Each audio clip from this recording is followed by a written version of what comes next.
Assalamualaikum warahmatullahi wabarakatuh. Salam sejahtera untuk kita semua. Salam semangat. Bagaimana kabar kalian semua? Pak Guru doakan semoga kita semua selalu mendapatkan kesehatan dan keselamatan Allah Subhanahu wa taala. Amin ya rabbal alamin. Anak-anak kelas 5 yang hebat, pada kesempatan kali ini Pak Agung akan menjelaskan tentang pembelajaran kelas 5, tema 8, subtema 2, pembelajaran 1. Sebelum kita mulai pembelajaran ini, marilah kita berdoa terlebih dahulu menurut keyakinan kita masing-masing. Berdoa dimulai. Selesai. Pemetaan kompetensi dasar tema 8, subtema 2, pembelajaran 1 terdiri dari Bahasa Indonesia dan IPA. Tujuan pembelajaran kita kali ini adalah sebagai berikut.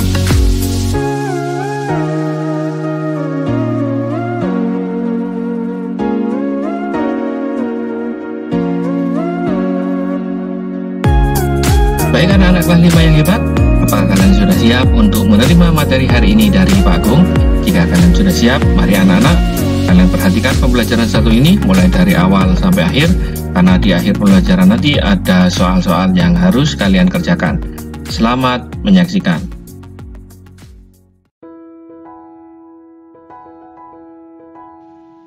Urutan peristiwa disebut juga dengan alur atau plot. Urutan peristiwa dapat disajikan dalam bentuk peta pikiran atau diagram alir. 3 macam urutan peristiwa. Yang pertama, urutan peristiwa berdasarkan urutan waktu terjadinya. Kedua, urutan peristiwa berdasarkan hubungan sebab akibat. Yang ketiga, urutan peristiwa berdasarkan tema cerita. Itu tadi adalah 3 macam urutan peristiwa. Cara mengidentifikasi urutan peristiwa. Yang pertama, bacalah teks dengan cermat. Kedua, cermati tiap-tiap paragraf.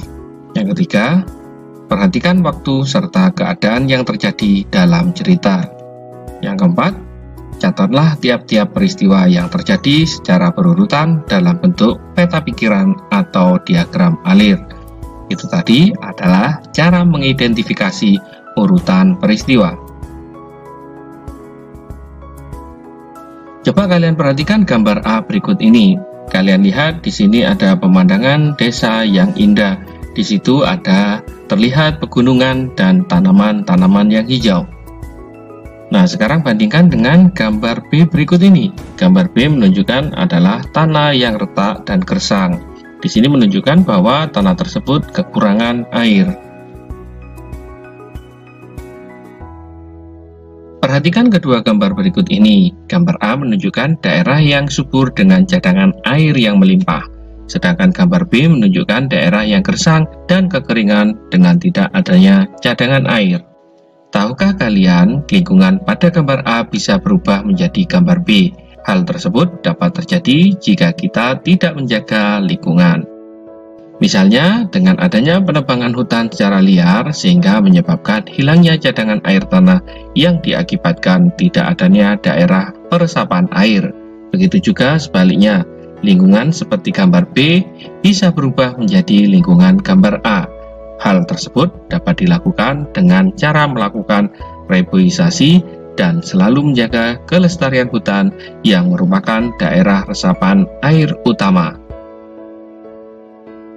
Perubahan lingkungan yang terjadi karena faktor alam dan kegiatan manusia, ada perubahan yang menguntungkan, tetapi ada pula perubahan yang merugikan. Apa sajakah itu? Nah, untuk lebih jelasnya, kalian perhatikan penjelasan berikut ini. Siklus air tanah. Ayo membaca. Proses siklus air menyebabkan air bergerak meninggalkan tanah ke udara. Selanjutnya, air turun lagi ke tanah dalam bentuk air hujan. Nah, air yang turun ke tanah ini ada yang masuk ke sungai. Aliran air di sungai ini akan terkumpul kembali di laut. Selain masuk ke sungai dan mengalir ke laut, ada juga air yang tergenang membentuk danau. Air yang turun ke tanah ada yang masuk dan bergerak ke dalam tanah melalui celah-celah dan pori-pori tanah serta batuan. Air yang masuk ke dalam tanah ini kemudian menjadi air cadangan atau sumber air. Nah, perhatikan gambar berikut. Air cadangan akan selalu ada apabila daerah peresapan air selalu tersedia. Daerah resapan air terdapat di hutan-hutan. Tumbuhan hutan mampu memperkukuh struktur tanah. Saat hujan turun, air tidak langsung hanyut, tetapi air akan terserap dan tersimpan di dalam tanah. Air yang tersimpan dalam tanah akan menjadi air tanah. Air akan lebih mudah meresap jika terdapat banyak tumbuhan. Air yang meresap akan diserap oleh akar tumbuhan tersebut. Adanya air dan akar di dalam tanah menyebabkan struktur tanah menjadi kukuh dan tidak mudah longsor. Nah, menyimak uraian tersebut dapat disimpulkan bahwa keberadaan hutan sangat penting. Hutan berperan dalam penyimpanan air. Oleh karena itu, kita harus senantiasa menjaga kelestarian hutan. Saat ini, hutan banyak yang gundul akibat penebangan liar. Selain rusak akibat pembakaran, pepohonan di hutan ditebang atau dibakar dengan alasan tertentu, seperti untuk membuka lahan pertanian, perumahan, atau industri. Kegiatan ini dapat mengurangi kemampuan tanah dalam menyerap air. Akibatnya, pada saat hujan terjadi banjir dan pada saat kemarau banyak daerah mengalami kekeringan. Pembangunan jalan yang menggunakan aspal atau beton dapat menghalangi meresapnya air hujan ke dalam tanah. Akibatnya, pada saat hujan, air tidak dapat menyerap ke dalam tanah. Hal ini menyebabkan terjadinya banjir dan air menggenang di jalan-jalan. Nah, apa akibatnya jika daerah resapan air semakin berkurang? Apabila daerah resapan air semakin berkurang, cadangan air di bumi ini semakin menipis. Hal ini dapat mengakibatkan sungai-sungai dan danau menjadi kering. Keringnya sungai dan danau menyebabkan proses penguapan semakin menurun. Menurunnya proses penguapan ini menyebabkan berkurangnya pengendapan titik-titik air di awan. Keadaan ini tentu mengurangi terjadinya hujan. Nah, sekarang kita akan belajar lagi tentang siklus air. Yang akan kita pelajari yaitu siklus air tanah. Peristiwa pertama pada bacaan tersebut berkaitan dengan siklus air tanah. Air bergerak ke udara meninggalkan tanah melalui penguapan dan air turun lagi ke tanah dalam bentuk air hujan. Kemudian peristiwa kedua, air yang turun kembali ke tanah kemudian masuk dan bergerak ke dalam tanah melalui celah-celah atau pori-pori tanah serta bebatuan. Kemudian peristiwa yang ketiga, tumbuhan berfungsi menyerap air yang masuk ke tanah melalui akarnya dan akhirnya menjadi air cadangan atau sumber air. Nah, itu tadi adalah peristiwa yang berkaitan dengan siklus air tanah. Nah, sini ada pertanyaan anak-anak. Yang pertama, tulislah proses terjadinya air tanah. Yang kedua, tulislah faktor-faktor yang memengaruhi berkurangnya ketersediaan air tanah. 3. Tulislah kegiatan yang dapat kita lakukan untuk menjamin ketersediaan air tanah. Nah, sekarang kita bahas untuk yang pertama, soal nomor 1. Tulislah proses terjadinya air tanah. Pembahasan proses terjadinya air tanah. Air bergerak meninggalkan tanah ke udara melalui penguapan dan air kembali turun lagi ke tanah dalam bentuk air hujan. Air yang turun kembali ke tanah dalam bentuk air hujan kemudian masuk ke dalam tanah melalui celah-celah atau pori-pori tanah serta bebatuan. Air yang masuk dalam tanah kemudian diserap oleh tumbuhan melalui akar-akarnya untuk kemudian menjadi air cadangan atau sumber air.